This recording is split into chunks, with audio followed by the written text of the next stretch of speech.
You are watching another episode of the Broken Controller Club. My name is Ed and I'm your host. Make sure you don't miss all the sweet reviews and special features and hit the subscribe button. It'll be quick and painless, I promise. Whether you've been watching the news, staying inside on lockdown, or actually going outside and braving the risk of getting acne under your face mask, I think everybody can agree that it's been a cruel summer, and not in the fun Bananarama way. For all of you born after 1995, they're the ones who did that song.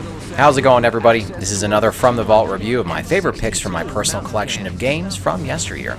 Anyway, I thought I'd chill things out a bit with what's probably my favorite extreme sports game, SSX 3.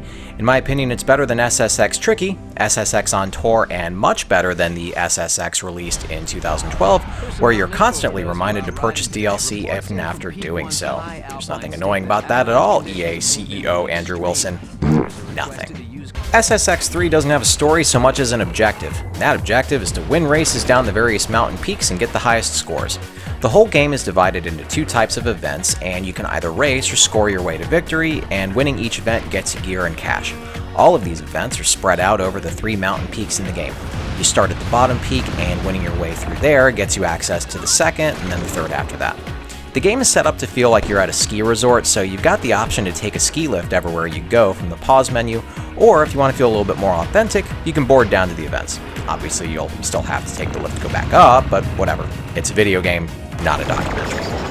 Making a pit stop at the lodge lets you buy things with cash you've won, change your gear loadout, or if you're me and you've sprained both your wrists snowboarding and skiing in front of your brother-in-law, the lodge is where you lick your wounds over 10 pints of lager, laugh at the guy next to us whose voice sounded exactly like Norm Macdonald's, and fight the urge to regurgitate everything and pass out in front of Mrs. Controller and her family at dinner later that evening.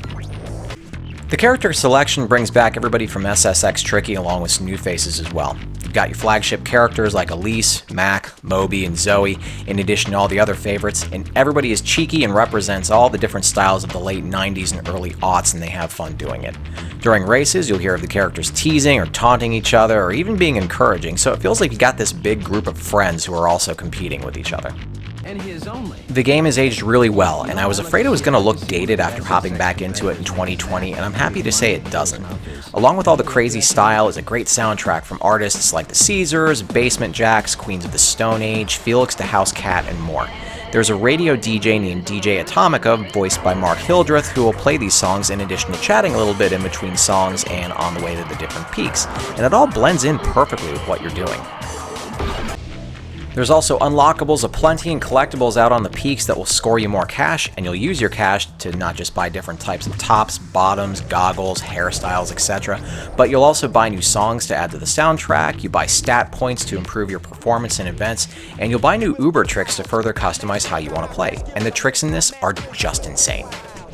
I can't name all the tricks here, but you're going to perform all sorts of crazy stunts in the air once you build up your Uber meter enough to be able to do your Uber tricks, which are these elaborate tricks that defy gravity and physics and probably even biology or chemistry in some way. Doing an Uber trick gets you a letter and prolongs your ability to keep that meter up. Do enough to spell out the word Super Uber and you'll get access to do your Super Uber tricks. It sounds like a big undertaking, but with practice you'll pull it off. I believe in you! The game's trick system borrows a lot from the Tony Hawk series, and you can do manuals to string along your combo meter. And personally, I thought this system was more forgiving than Tony Hawk, though he didn't have mountains to fall off of or crash into. So all the previously mentioned things put together makes SSX 3 an awesome game that is absolutely worth your time.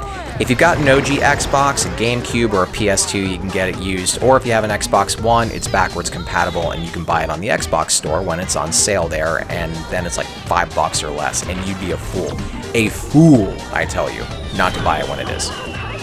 And that's it for this month's stagger down memory lane. Thanks for your support and for watching, and remember to subscribe for more videos and features coming up soon. Toodles! Congratulations! You're one of an elite few to make it to the end of the video. Reward yourself by hitting the round subscribe button in the middle, and then check out the other goodies I've got in the links next to it.